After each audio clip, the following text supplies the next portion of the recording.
All right, so oh damn, it's been a minute since I last uploaded a video. Well, shit. Anyways, so I ended up watching Guardians of the Galaxy Volume 3 in theaters twice, and I gotta say, that movie was very, very satisfying. From the characters to the ending, and the overall movie as a whole was just satisfying. And before I get started talking about Guardians of the Galaxy Volume 3, it wouldn't hurt to give my thoughts on the previous Guardians of the Galaxy movies and special. So like when I got a chance to watch Guardians of the Galaxy Volume 1 that year when it got released, I thought the movie was cool. I liked it. Thought it was a good movie. But the thing is, I didn't have that urge to want to rewatch it. So I end up not watching the movie again until like years later. And when I got a chance to watch Guardians of the Galaxy Volume 2, I didn't watch the movie until after I seen Avengers Endgame. But what makes this kind of funny, so when I saw Avengers Endgame, I ended up, deadass by the way, I ended up taking a 3-year long break from watching MCU stuff. The reason for that is that I felt Endgame was a really nice conclusion, and I thought it was a good conclusion for the MCU, but you know, they had to continue it by default because, you know, comics, money, the fan base, and yada yada.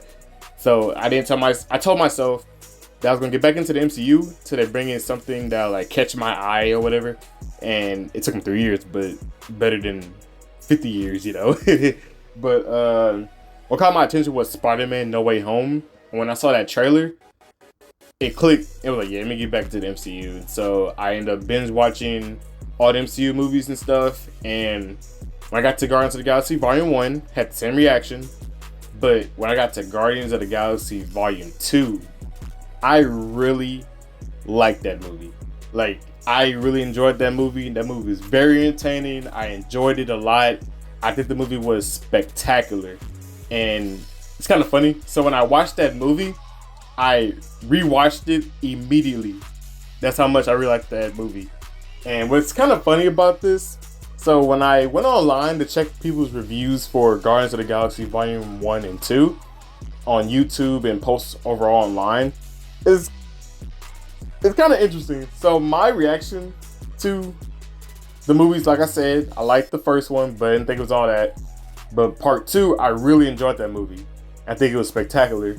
But everybody else's reaction, for what I've seen, of course, their reactions was mine, but in reverse. And I thought it was kind of funny right there. And so, yeah. But when I got to watch Guardians of the Galaxy, the Christmas special, I thought it was cool. It was alright. It was cool. It was okay. And it was kind of funny, too. There was a scene with Mantis jumping from pillar to pillar to get to Kevin Bacon and stuff. It reminded me of some childhood favorite movies of mine.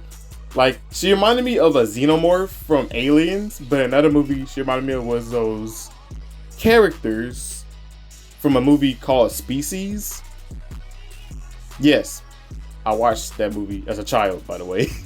Don't judge me, damn it. I was into sci-fi and Animal Planet as a child growing up and stuff. But overall, I like Guardians of the Galaxy Volume 1. I really fucked with the sequel and the Christmas special. It was okay. It was alright. It was cool, you know? And here comes Guardians of the Galaxy Volume 3 being, I don't think it's a hot take, but being a pretty great movie. And like I said earlier, very satisfying and stuff. So like, I don't want to go over like every detail that I've seen in the movie. I don't want to make an hour-long video, but I'm going to keep this video as short and simple as possible. And yes, I will be talking about spoilers in this video. So like the best I can say without spoiling is that this movie is great and it's very satisfying overall. So yeah. Okay. So I really liked the plot in the movie and the overall tone of it. Like pretty much the plot was for the Guardians to get Rocket some help as soon as possible before he may inevitably die after he got injured by a certain character I'm glad I wasn't a fan of, but I'm gonna get to him later when I get to talking about the characters and stuff.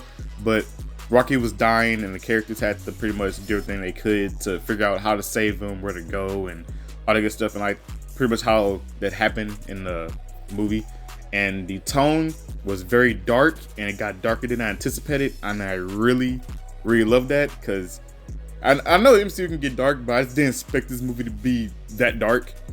So yeah, that was quite something to see.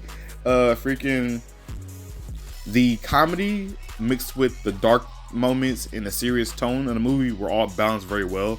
But there was like two or one scene that there was like a comedy moment with a serious moment and a dark moment, and it was like, why is this happening? But at the same time, this has been the Guardians of the Galaxy shtick since the first movie, so I didn't mind it. And then it was technically balanced very well because it was like the tone was like somebody having a very bad day and his demise is coming, but the guy like cracks jokes at it or whatever. That's pretty much how this comedy was mixed in with the movie, which I fucked with. I liked it.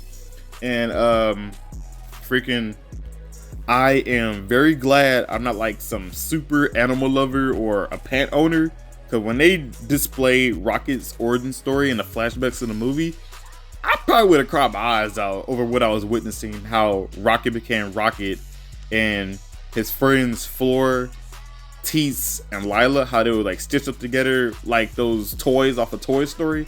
That was kind of crazy to see right there. But then again, the movie was dark. I loved how dark it was, but I didn't expect how dark that was and how, dang, I did not expect that at all. And I'm gonna get to that when I get to the characters of the movie. And what else about this movie that I really fucked with the plot wise? Yeah, overall I liked what they did with it. And for the action of the movie, in my personal opinion, the action was flawless. Like when it came to the hand-to-hand combat fight scenes, they were all executed very well. When it came to the fight scenes that acquired like visual effects and CGI and stuff, they were great as well. There were like scenes where energy blasts were thrown out there. It looked cool as the fight scene was going. Groot being Groot, extending his limbs, and when Nebula got beat the fuck up and then she snapped her body back in place as she's beating up her opponents was really cool.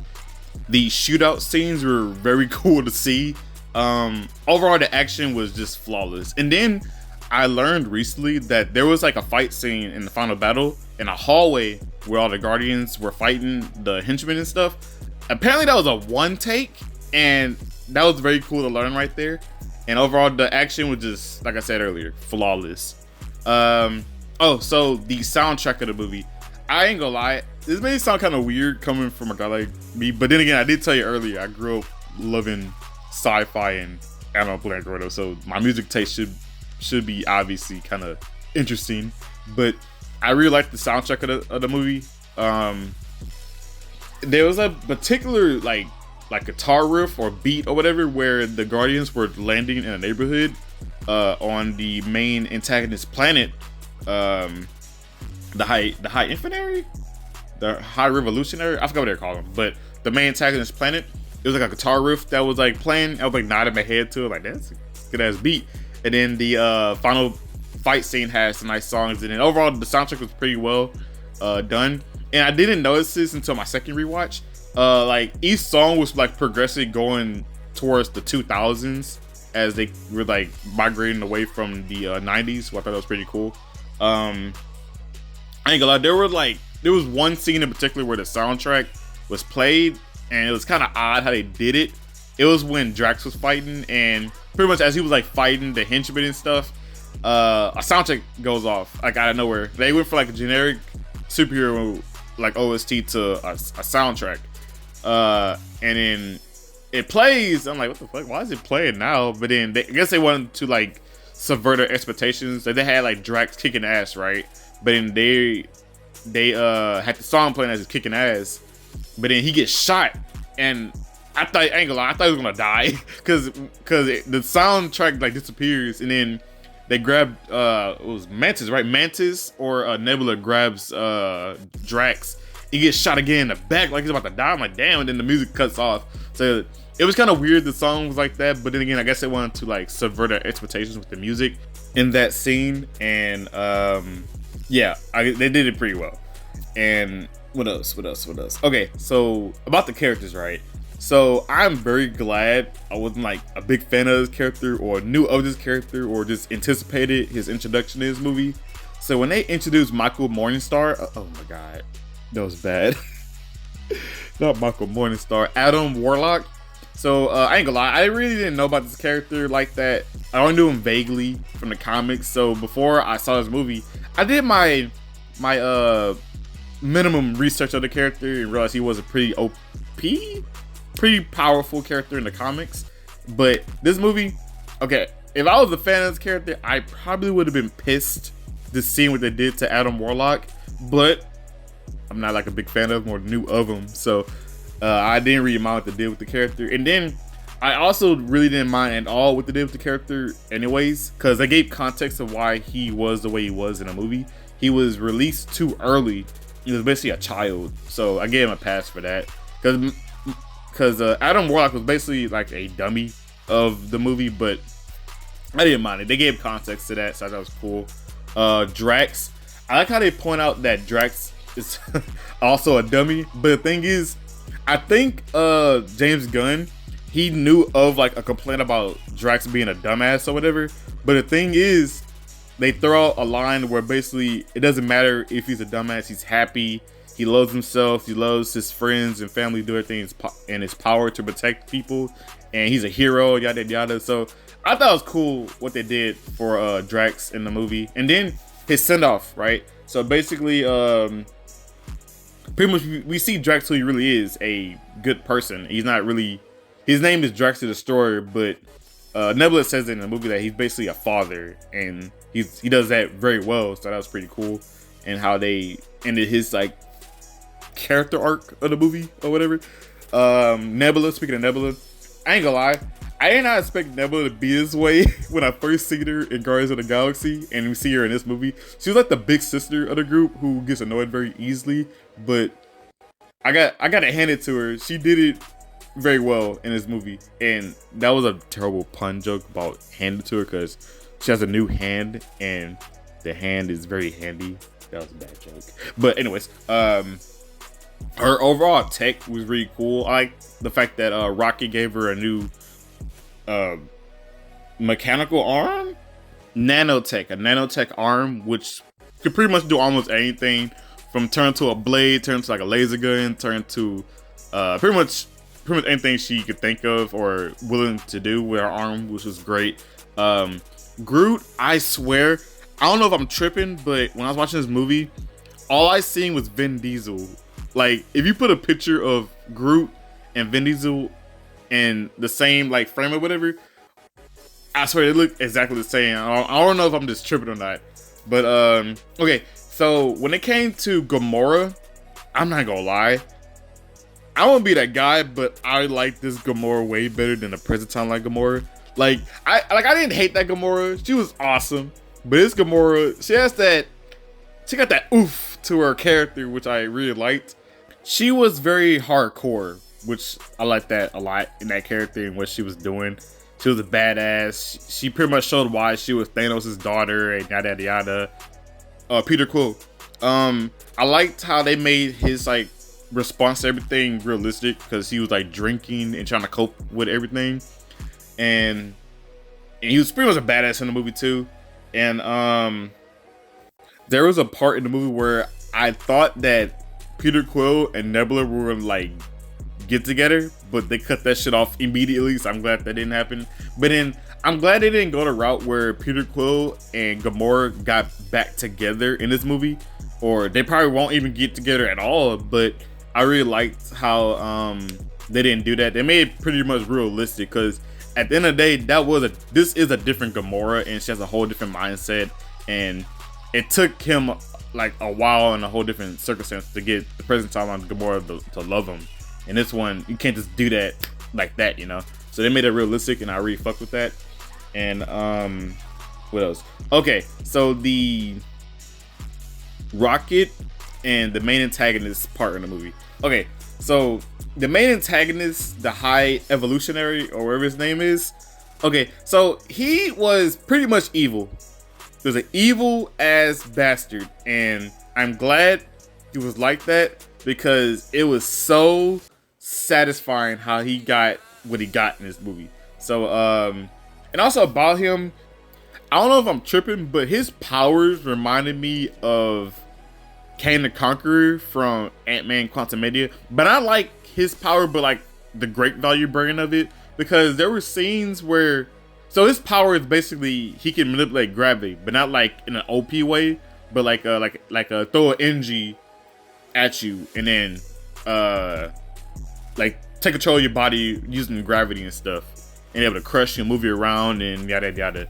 And Ming's power was cool, but it wasn't all of that, because he didn't really do anything with his power, which I'm glad they didn't make him overpowered. They made him basically an evil ass boss with a cool power, but couldn't really do much with it. Yeah, but Rocket, his origin story probably would have made me cry, because that was crazy. What I was witnessing from that, like when pretty much they kept showing how he was super smart and where he got his name from, and they pretty much show why he doesn't want to talk about his past in the movie. Like, he vaguely mentioned it in Infinity War, and he didn't really go over it in the first movie from recollection. And I'm not gonna lie, I probably would have cried, because like when his friends got unalived in the movie, so like the death, it was crazy. I'm like, damn, he died. But what made me almost cry was his reaction to it. His reaction was very realistic in my eyes, because he just stood there and was crying. Like, he didn't know how to like react to it, and he was screaming and crying. And I thought he was gonna like go up to Lila and like look at her and stare at the ceiling and scream no, or whatever, like they did in Wolverine Origin. Glad they didn't do that, but the way they did in this movie, it was very realistic. And what made it crazy, the damn main antagonist was freaking making fun of him as he's crying. I'm like, what the fuck? I ain't gonna lie, I'm glad what he got from Rocky, because Rocket pounced on him, right? And he started beating the fuck out of him. But what became dark, I did not expect this, bro, this nigga Rocket mauled the fuck out of him. Man's turned him to Two-Face, but one of the faces, but times two. Like, goddamn. Man, that was pretty crazy to see right there. That took a high turn. And then, what made it sad also, again, his henchman came in, Rocket, displaying how he's good at shooting, shoots the henchman, but as he's shooting at them, they're shooting back. And they don't hit Rocket, but they shoot his friends, and they're dead on the ground. And that was crazy to see right there. That was crazy. But that was crazy right there. And then the main antagonist, he got what he got at the end of the movie. It was so satisfying to see how he got beat up. It's like the way he got beat up was pretty much like that overused meme by now, which was fight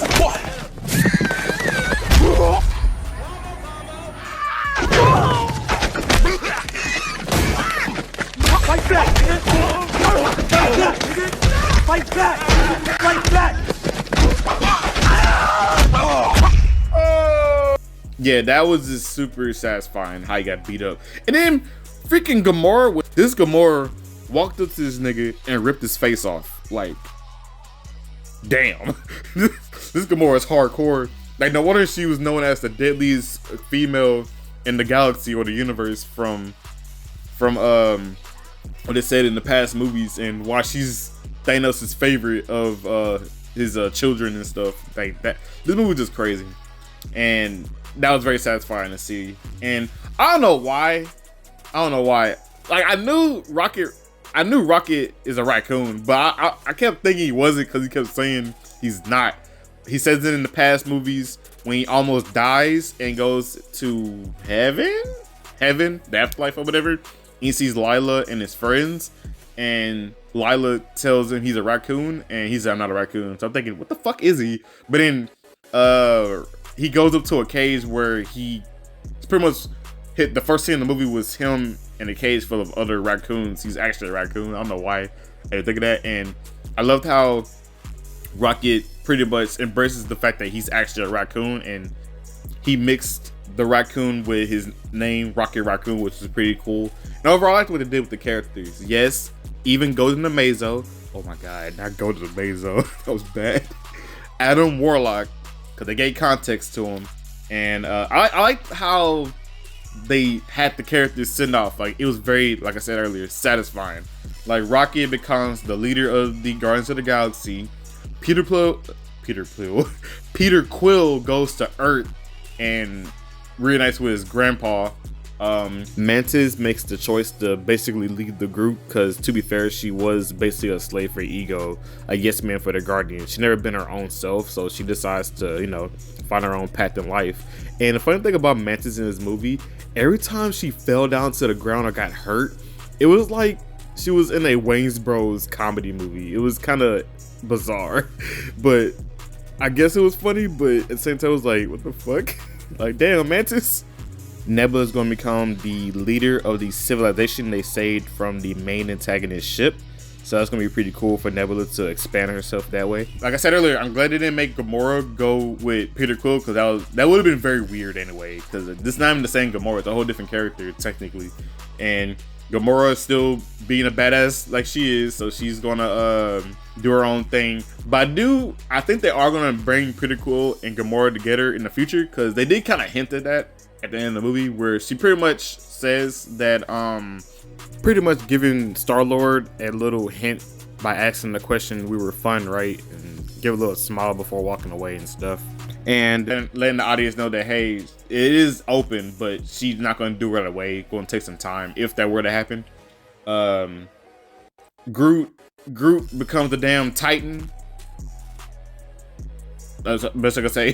The post-credit scene, and Groot is big as hell. He's like the armored Titan from Attack on Titans.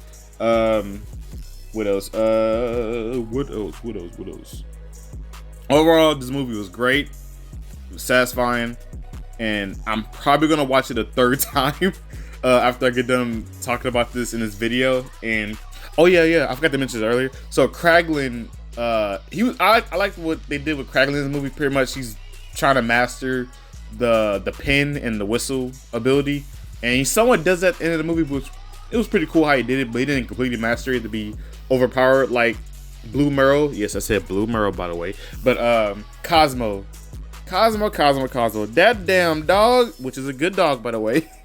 I wanted to try to kill me or beg me to call her a good dog, but I didn't realize how powerful that dog is. That dog with her telekinesis could do almost, she was able to hold up a whole ship with a telekinesis, or psychokinesis, or whatever it's called. And that was very cool to see. And what else? Man, I'm just glad that James Gunn ended everything with MCU strong, left with a banger, didn't pull no punches with this movie.